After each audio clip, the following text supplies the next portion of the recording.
Arun Nehru ji, माननीय सदस्य. மதிப்புக்குரிய பேரவைத் தலைவர் அவர்களே, இந்த மாமன்றத்தில் இந்த சாமானியன் குரலை ஒலிக்க செய்த மாண்புமிகு தமிழக முதல்வர் முத்துவேல் கருணாநிதி ஸ்டாலின் அவர்களுக்கும்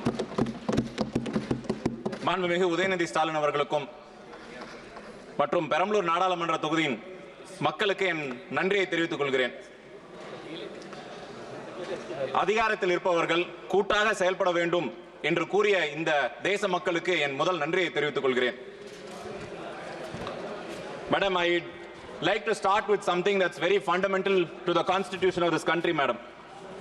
It says India, that is Bharat, is a union of states. But today, after 10 years, in fact in the 11th year, we are in the question of saying what is the state of the union. We still don't know what is the state of the union. So India, that is Bharat, is actually a union of states. The states make up this country.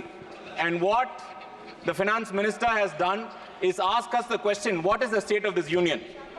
Now, as my colleague has pointed out, we are missing on the collective wisdom of this house when senior members of the treasury benches are actually missing in action. When the opposition wants to bring attention of the various schemes and of the trouble and the problems of the people, we still, through you, madam, insist that the senior members be present when important bills like the finance bill is being discussed. So, what is this budget about, madam? It's actually primarily about misplaced priorities. The state, with its resources, is not being provided enough support so that they can carry on the people's work.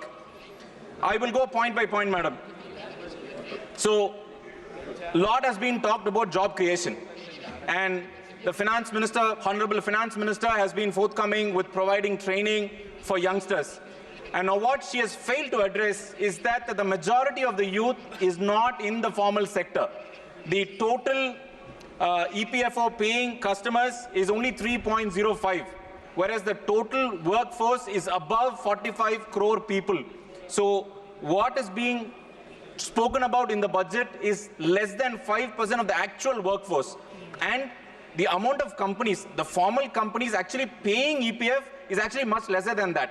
So the actual impact of Madam Finance Minister's statement about providing training actually doesn't cause any impact at all for the youth who's actually looking forward to training. So I guess the government should take note of the informal economy and the need for training there. Very important three segments that constitute to everyday life of the populace: fertilizer, food, and education. So based on last year's numbers, the total allocation on fertilizer has been reduced by 13.5%, and food minus 3.1%, and education minus 2.2%. So government has many reasons to reduce, madam, but what I fail to understand is this. These three are the basic for any life to be lived upon in this country, on this planet. Now, when you reduce the allocation of the basic input that goes into life, how does the government expect the country to grow, madam? How does the country expect the country to have food on the plate of a common man and then work to pay taxes, which again is the next big topic, madam?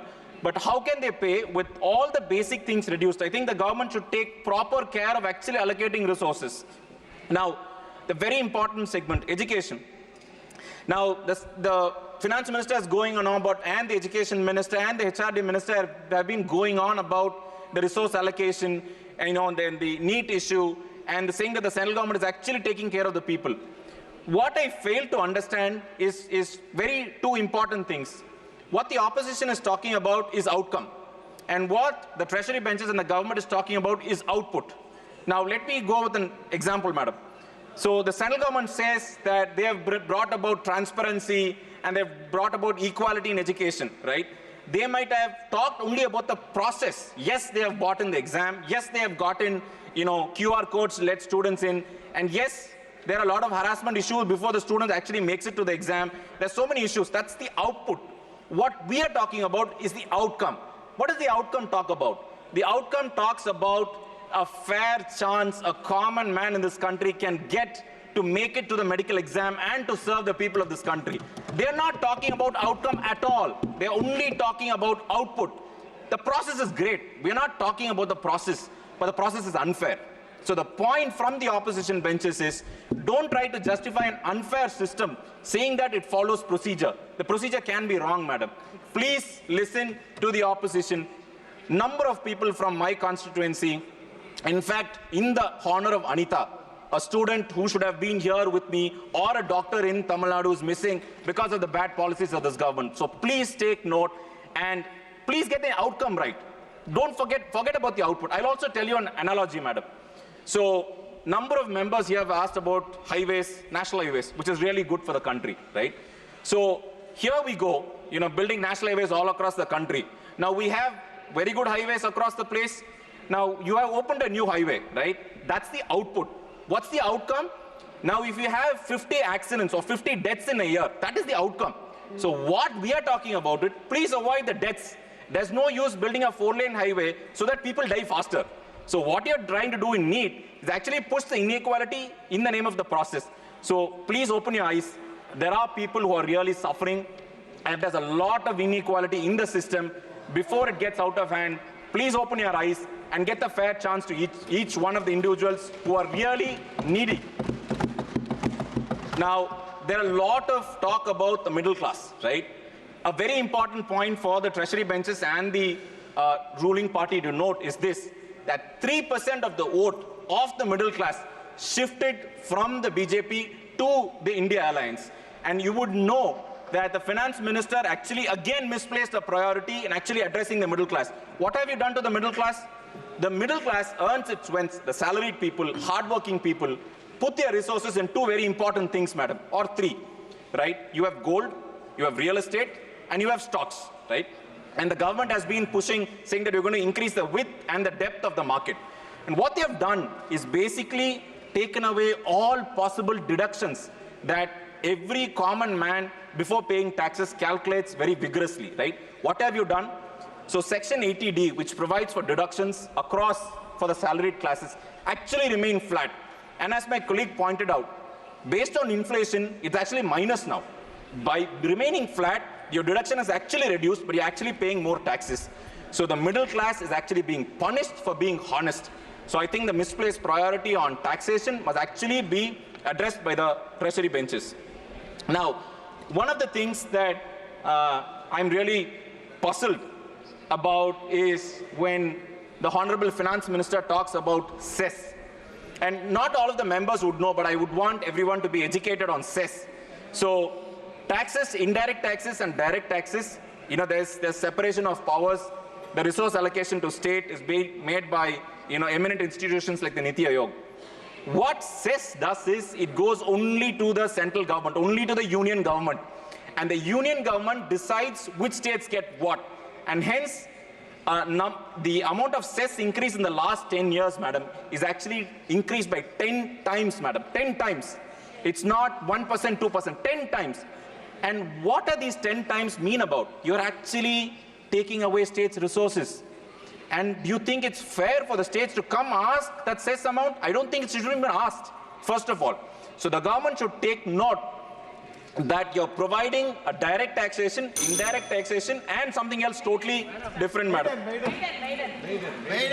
Madam, I'm also talking for the Honorable Finance Minister, madam, because her maternal side is from my constituency, madam. So I'm actually talking for her also. So I need the 2 extra minutes to get to her. I hope she was here. Now, important things about the state, what they have done to the state. And what this budget has done is basically kill the golden goose. Tamil Nadu, with its impressive manufacturing strength, a large tax base, and a honest, hard-working people are being shortchanged in this budget, madam. We are contributing, for every rupee we only get 29 paise, madam. And we're very proud. We're very proud of the 1 rupee that we contribute. But what we ask is, give us a fair share so that we can actually contribute more.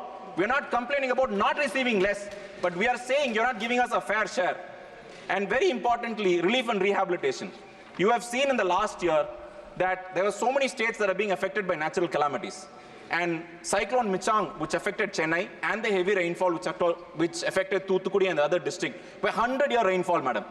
And what we had asked, the same officers who have been passed by the UPSC, the IAS officers, have recommended 37,000 crores, madam. And what we got is 450. It's not even 1 day's interest, madam. Not even in anybody's standards. So I think it's being very, very unfair on the central government. The most important thing, Metro Rail project, which was actually inaugurated by Union Home Minister Amit Shah ji on 2011-2020 on, in Chennai. The state government has allocated its own resources, madam, 16,000 crores. The budget that was passed by this house was supposed to be given to Tamil Nadu, is still not given. What, again, we are asking is our fair share. We are not complaining about not receiving money. So the general, the takeaway from this budget is don't punish the states that are contributing. And second, you're actually giving loan to the states that were actually your allies.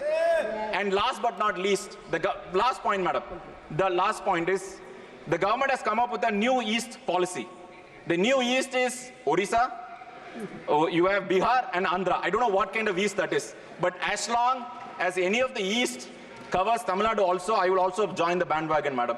All we are asking for the central government and on maternal side of the finance minister is, it is also your constituency, madam. Through you, I ask the finance minister to actually do fairness for the Dravidian state that educated you, that put you into this place, that actually forms a big portion of the decisions you make. So please be fair to the state of Tamil Nadu. Thank you for the opportunity, madam. Dhanyavad.